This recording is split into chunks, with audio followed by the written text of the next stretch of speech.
नमस्कार, आप देख रहे हैं नेक्स्ट ब्रॉडकास्ट का खास कार्यक्रम पॉलिटिकल गेम और मैं हूं आपके साथ शुभम उपाध्याय। और आज की इस खास पेशकश में हम बात करेंगे देश की राजनीति से जुड़ी 4 बड़ी और बेहद अहम खबरों पर विस्तार से बात करेंगे। तो चलिए शुरू करते हैं पहली खबर से।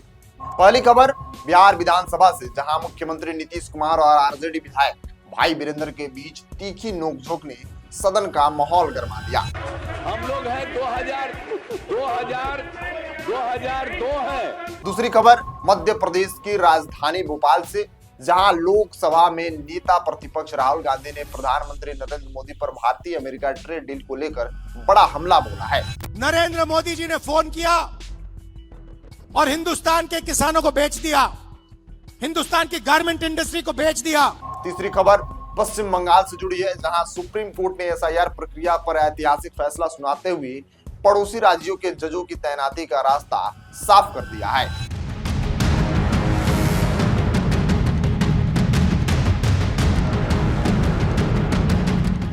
और चौथी खबर उत्तर प्रदेश की राजनीति से, जहां समाजवादी पार्टी के अध्यक्ष अखिलेश यादव के 100 विधायक वाले बयान पर बीजेपी के प्रदेश अध्यक्ष पंकज चौधरी ने तीखा पलटवार किया है। ऐसा का परिणाम है कि कहीं ना कहीं अखिलेश यादव अब अपने दम पर सरकार बनाने की बात नहीं कर रहे। तो आइए शुरुआत करते हैं पहली खबर से। सबसे पहले रुक करते हैं बिहार की सियासत की ओर। आज हम विस्तार से बात करेंगे बिहार विधानसभा में हुए उस बड़े राजनीतिक टकराव की, जिसने बजट सत्र के दौरान सदन की कार्यवाही को बाधित कर दिया। मुद्दा है चौकीदारों पर हुए लाठीचार्ज का, लेकिन इसके पीछे की कहानी सिर्फ एक दिन के हंगामे तक सीमित नहीं है।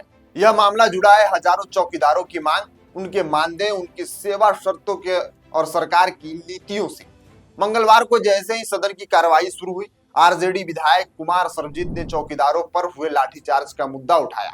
उन्होंने इसे क्रूर कार्रवाई बताया और कहा कि अपनी जायज मांगों को लेकर शांतिपूर्ण प्रदर्शन कर रहे कर्मचारियों पर बल का प्रयोग लोकतांत्रिक व्यवस्था के खिलाफ है। इसके बाद विपक्षी विधायकों ने नारेबाजी शुरू कर दी। लाठी गोली की सरकार नहीं चलेगी जैसे नारे सदन में गूंज उठा। इसी बीच मुख्यमंत्री नीतीश कुमार खड़े हुए और विपक्ष को जवाब देने लगे। उन्होंने विशेष रूप से भाई वीरेंद्र को बैठने के लिए कहा और विपक्ष की संख्या पर टिप्पणी की। यह टिप्पणी राजनीतिक तौर पर तीखी मानी गई और माहौल और गर्मा गया। विपक्षी विधायक वेल में आ गए, तख्तियां लहराई और मार्शलों को हस्तक्षेप करना पड़ा।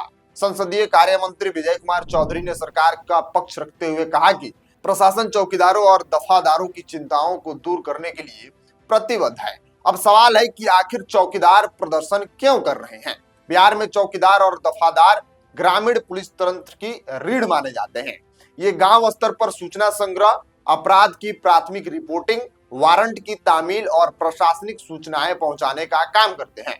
राज्य भर में इनकी कुल संख्या लगभग 40 से 45 हजार के बीच मानी जाती है। ये ज्यादातर पंचायत स्तर पर तैनात होते हैं और पुलिस तथा राजस्व प्रशासन के बीच कड़ी का काम करते हैं। चौकीदारों का मुख्य आरोप है कि उन्हें जो मानदेय मिलता है वह महंगाई के इस दौर में बेहद कम है। फिलहाल उन्हें लगभग 10 से 12 हजार रुपए प्रति माह मानदेय मिल जाता है, जो नियमित सरकारी कर्मचारियों के वेतनमान की तुलना में काफी कम है। उनका कहना है कि वे 24 घंटे की ड्यूटी करते हैं, कानून व्यवस्था से जुड़े जोखिम उठाते हैं, लेकिन उन्हें अस्थायी कर्मचारी का दर्जा नहीं मिला है। वेतन वृद्धि, सेवा शर्तों में सुधार, पेंशन और बीमा जैसी सुविधाएं उनकी प्रमुख मांगों में शामिल है। प्रदर्शन सोमवार को पटना के जेपी गोलंबर इलाके में हुआ। हजारों की संख्या में चौकीदार और दफादार वहां इकट्ठा हुए। विभिन्न संगठनों के दावे के मुताबिक करीब 8 से 10 हजार चौकीदार इस प्रदर्शन में शामिल थे। उनका कहना था कि कई बार ज्ञापन देने और वार्ता के बावजूद सरकार ने उनकी मांगों पर ठोस निर्णय नहीं लिया है, इसलिए उन्हें सड़क पर उतरना पड़ा है। प्रदर्शन के दौरान स्थिति तब बिगड़ी जब कुछ प्रदर्शनकारी बैरिकेड तोड़कर आगे बढ़ने लगे और डाक बंगला चौराहे की ओर कूच करने की कोशिश की।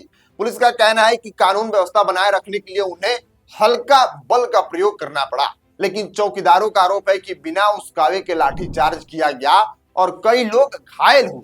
सरकार की ओर से यह कहा गया कि चौकीदारों की मांग को समीक्षा की जा रही है। प्रशासन ने यह भी स्पष्ट किया कि प्रदर्शन को दबाने का उद्देश्य नहीं था, बल्कि भीड़ नियंत्रण और यातायात व्यवस्था बनाए रखना जरूरी था। लेकिन विपक्ष का कहना है कि यह सरकार की संवेदनहीनता का उदाहरण है और गरीब तबके के कर्मचारियों की आवाज दबाई जा रही है। राजनीतिक दृष्टि से देखें तो यह मुद्दा केवल कर्मचारियों के मानदेय तक सीमित नहीं है, बिहार में पंचायत और ग्रामीण ढांचे में जुड़े कर्मचारी लंबे समय से नियमितीकरण और वेतनमान की मांग उठाते रहे हैं। चौकीदारों का आंदोलन उसी व्यापक असंतोष का हिस्सा माना जा रहा है। विपक्ष इसे सरकार के खिलाफ जनभावना के रूप में पेश कर रहा है, जबकि सरकार इसे प्रशासनिक प्रक्रिया और वित्तीय सीमाओं से जोड़कर देख रही है। बजट सत्र के दौरान यह भी मुद्दा उठाना इसलिए भी अहम है क्योंकि बजट में राजकोषीय प्रबंधन और कर्मचारियों पर खर्च का सवाल प्रमुख होता है। अगर सरकार मानदेय बढ़ाती है या सेवा शर्तों में बड़ा बदलाव करती है तो इसका सीधा असर राज्य की वित्तीय ढांचे पर पड़ेगा। बिहार पहले से ही सीमित संसाधनों और केंद्रीय सहायता पर निर्भर राज्य माना जाता है। ऐसे में हजारों चौकीदारों को स्थायी वेतनमान देना एक बड़ा वित्तीय निर्णय होगा। दूसरी तरफ चौकीदारों का तर्क है कि वे दशकों से सेवा दे रहे हैं और उन्हें न्यूनतम सम्मानजनक वेतन मिलना चाहिए। कई चौकीदार ऐसे हैं जो 20-25 साल से सेवा में हैं, लेकिन आज भी उन्हें नियमित सरकारी कर्मचारी का दर्जा नहीं मिला है। वे यह भी कहते हैं कि जब वे अपराधियों की गिरफ्तारी या सूचना देने में सहयोग करते हैं तो जोखिम भी उठाते हैं, लेकिन सामाजिक सुरक्षा की पर्याप्त व्यवस्था नहीं है। सदन में हुई नोक-झोंक इस बात का संकेत है कि आने वाले दिनों में यह मुद्दा और गर्मा सकता है। अगर सरकार और चौकीदार संगठनों के बीच सकारात्मक वार्ता नहीं होती है तो आंदोलन का दायरा बढ़ भी सकता है। वहीं विपक्ष इस मुद्दे को जनता के बीच ले जाकर राजनीतिक लाभ लेने की कोशिश करेगा।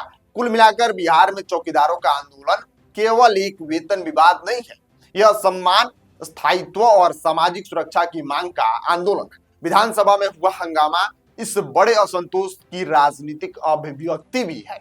अब देखना यह होगा कि सरकार ठोस समाधान किस दिशा में और कितनी तेजी से कदम उठाती है और क्या आने वाले दिनों में चौकीदारों की मांग पर कोई ठोस घोषणा होती है या नहीं। अब बढ़ते हैं दूसरी बड़ी खबर की ओर। मध्य प्रदेश की राजधानी भोपाल के जवाहर चौक पर कांग्रेस की किसान महाचौपाल में सियासी तापमान को बढ़ा दिया है। लोकसभा में नेता प्रतिपक्ष राहुल गांधी और कांग्रेस अध्यक्ष मल्लिकार्जुन खड़गे ने भारत अमेरिका ट्रेड डील को लेकर केंद्र सरकार पर तीखा हमला बोला है। राहुल गांधी ने आरोप लगाया कि इस डील के जरिए देश का डेटा सौंप दिया गया, किसानों और टेक्सटाइल उद्योग को नुकसान पहुंचाया गया और भारत को कमजोर स्थिति में खड़ा कर दिया गया है। उन्होंने यह भी कहा कि अमेरिका के दबाव में आकर प्रधानमंत्री नरेंद्र मोदी ने देश हित से समझौता किया है। राहुल गांधी ने व्यापार संतुलन, टैक्स संरचना और आयात निर्यात के आंकड़ों का हवाला देते हुए दावा किया कि भारत को ज्यादा टैक्स देना पड़ेगा, जबकि बदले में कोई ठोस लाभ नहीं मिला है। उन्होंने टेक्सटाइल सेक्टर, कपास आयात और किसानों की आय पर संभावित असर का जिक्र किया। कांग्रेस का दावा था कि 1 लाख से अधिक किसान इस महाचौपाल में शामिल हुए। इसी बीच कार्यक्रम स्थल पर पुलिस और कार्यकर्ताओं के बीच धक्का मुक्की की स्थिति भी बनी। कुछ नेताओं को प्रवेश से रोका गया, जिस पर बहस भी हुई। भाजपा नेताओं ने पलटवार करते हुए कहा, राहुल गांधी पर अराजकता फैलाने और गलत तथ्यों के आधार पर बयान देने का आरोप लगाया। यह पूरा घटनाक्रम केवल एक सभा नहीं था, बल्कि 2026 की राजनीतिक रणनीति का संकेत भी है। कांग्रेस आर्थिक राष्ट्रवाद और किसान हित के मुद्दे को लेकर केंद्र में रखकर सरकार को घेरना चाहती है, जबकि भाजपा इसे विकास और वैश्विक साझेदारी के रूप में प्रस्तुत कर रही है। अब चलते हैं तीसरी बड़ी खबर की ओर। आज हम विस्तार से बात करेंगे पश्चिम बंगाल में चल रही एसआईआर प्रक्रिया पर आए उस बड़े और ऐतिहासिक फैसले की, जिसने न सिर्फ राज्य की चुनावी प्रक्रिया को प्रभावित किया है, बल्कि आने वाले चुनावों की दिशा पर भी गहरा असर डाल सकता है। देश की सर्वोच्च अदालत सुप्रीम कोर्ट ने संविधान के अनुच्छेद 142 के तहत अपनी विशेष शक्तियों का उपयोग करते हुए आदेश दिया है कि पश्चिम बंगाल में लंबित पड़े करीब 80 लाख मामलों के त्वरित निरास्तारण के लिए अतिरिक्त न्यायिक अधिकारियों की तैनाती की जा सकती है। इसमें झारखंड और ओडिशा के सेवारत और सेवानिवृत्त न्यायिक अधिकारी भी शामिल होंगे। यह फैसला उस समय आया जब राज्य में एसआईआर प्रक्रिया को लेकर भारी संख्या में लॉजिकल डिस्क्रिपेंसी और अनमैप्ड श्रेणी के मामलों की शिकायतें सामने आई थी। रिपोर्ट के अनुसार 50 लाख से अधिक आवेदन लंबित हैं और कुल विवादित या त्रुटिपूर्ण मामलों की संख्या 80 लाख के आसपास पहुंच गई है। मुख्य न्यायाधीश की अध्यक्षता वाली पीठ ने स्पष्ट किया कि मौजूदा न्यायिक संसाधनों के बल पर इन मामलों को समय सीमा के भीतर निपटाना लगभग असंभव है। कलकत्ता हाईकोर्ट के पास इस समय लगभग 220 एडीजी स्तर के न्यायाधीश उपलब्ध हैं। यदि एक अधिकारी प्रतिदिन 200 मामलों की सुनवाई भी करे तो भी सभी मामलों को निपटाने के लिए कम से कम 80 दिन लगेंगे। जबकि एक अधिकारी 200 मामलों का निपटारा एक दिन में लॉजिकल ढंग से कर ही नहीं सकता। चुनावी कैलेंडर को देखते हुए यह देरी लोकतांत्रिक प्रक्रिया को प्रभावित कर सकती है। इसलिए अदालत ने 3 साल के अनुभव वाले सिविल जजों को भी इस प्रक्रिया में शामिल करने की अनुमति दे दी है। साथ ही पड़ोसी राज्यों के न्यायिक अधिकारियों को शामिल करने का निर्णय लिया गया है ताकि लंबित मामलों का त्वरित और समयबद्ध निपटारा सुनिश्चित किया जा सके, ताकि इसका सीधा लाभ मतदाताओं को मिले। अब सवाल यह है कि इस फैसले से फायदा किसे होगा और नुकसान किसे होगा। सबसे पहले इसका सीधा फायदा उन मतदाताओं को होगा जिनके नाम सूची में गलत दर्ज हुए हैं या जो तकनीकी त्रुटियों के कारण मतदाता सूची से बाहर हो गए थे। अदालत ने स्पष्ट किया कि नामांकन की अंतिम तिथि से 10 दिन पहले तक नाम जोड़ने की प्रक्रिया जारी रहेगी। आधार कार्ड और माध्यमिक शिक्षा प्रमाण पत्र को वैध दस्तावेज माना गया है। इसका मतलब है कि ज्यादा से ज्यादा पात्र मतदाताओं को शामिल करने की कोशिश की जाएगी। यह कदम चुनावी पारदर्शिता और शुद्धता को मजबूत करने की दिशा में माना जा रहा है। इससे उन राजनीतिक दलों को भी फायदा हो सकता है जिनका दावा है कि उनके समर्थकों के नाम सूची से हटाए गए हैं या गलत दर्ज किए गए हैं। राजनीतिक नजरिए से देखें तो सत्तारूढ़ दल और विपक्ष दोनों इस फैसले को अपने अपने तरीके से देख रहे हैं। अगर अधिक संख्या में नए या संशोधित नाम जुड़ते हैं तो यह उस दल के लिए लाभकारी हो सकता है जिसकी जमीनी पकड़ मजबूत है, जिनके कार्यकर्ता बूथ स्तर पर हैं, जिन्होंने अपना संगठन बूथ स्तर तक खड़ा किया है। ममता बनर्जी की पार्टी के लिए चुनौती और अवसर दोनों हो सकता है। चुनौती इसलिए कि अगर बड़ी संख्या में ऐसे मतदाता शामिल होते हैं जो अब तक सूची से बाहर थे तो मतदान प्रतिशत और समीकरण बदल सकते हैं। अवसर इसलिए कि अगर प्रशासनिक पारदर्शिता का संदेश जाता है तो सरकार खुद को लोकतांत्रिक प्रक्रिया के लिए प्रतिबद्ध और दिखा सकती है। अब आते हैं चौथी और अंतिम खबर पर। उत्तर प्रदेश की राजनीति में उस समय हलचल मच गई जब अखिलेश यादव ने दावा किया कि अगर 100 विधायक साथ आ जाएं तो उप मुख्यमंत्री को मुख्यमंत्री बनाया जा सकता है। इशारा साफ था कि अगर बीजेपी के जो डिप्टी चीफ मिनिस्टर हैं केशव प्रसाद मौर्य, अगर वो 100 विधायक अपने दल के लेकर सपा में शामिल हो जाते हैं तो डिप्टी चीफ मिनिस्टर से चीफ मिनिस्टर बनाया जा सकता है। इस बयान को भाजपा ने गंभीरता से लिया और प्रदेश अध्यक्ष पंकज चौधरी जो हाल फिलहाल में बने हैं, उन्होंने इस विपक्ष को हताशा बताया। पंकज चौधरी ने कहा कि भाजपा में अनुशासन और स्पष्ट नेतृत्व है जबकि सपा में परिवारवाद और अंतर्कलह। उन्होंने दावा किया कि प्रदेश की जनता विकास, सुशासन और कानून व्यवस्था के मुद्दों पर भाजपा के साथ खड़ी है। भाजपा का कहना है कि निवेश, रोजगार और बुनियादी ढांचे में ऐतिहासिक सुधार हुए हैं। अभी सिंगापुर में योगी आदित्यनाथ बड़े बड़े निवेश ला रहे हैं। दूसरी ओर अखिलेश यादव का बयान राजनीतिक संकेत के रूप में देखा जा रहा है। यह सत्ता संतुलन, संभावित गठबंधन और असंतुष्ट विधायकों को संदेश देने की रणनीति भी हो सकती है।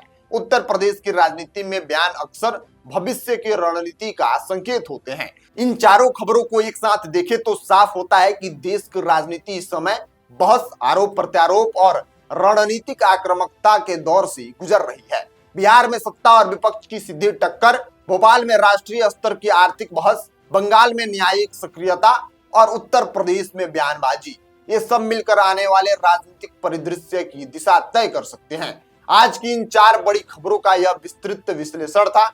आप देखते रहिए, जुड़े रहिए, क्योंकि राजनीति की हर हलचल पॉलिटिकल गेम में आपको देखने को मिलती रहेगी। मिलते हैं आपसे अगली वीडियो में, तब तक के लिए आप बने रहिए नेक्स्ट चैनल ब्रॉडकास्ट के साथ। मैं शुभम उपाध्याय, बहुत बहुत धन्यवाद आपका।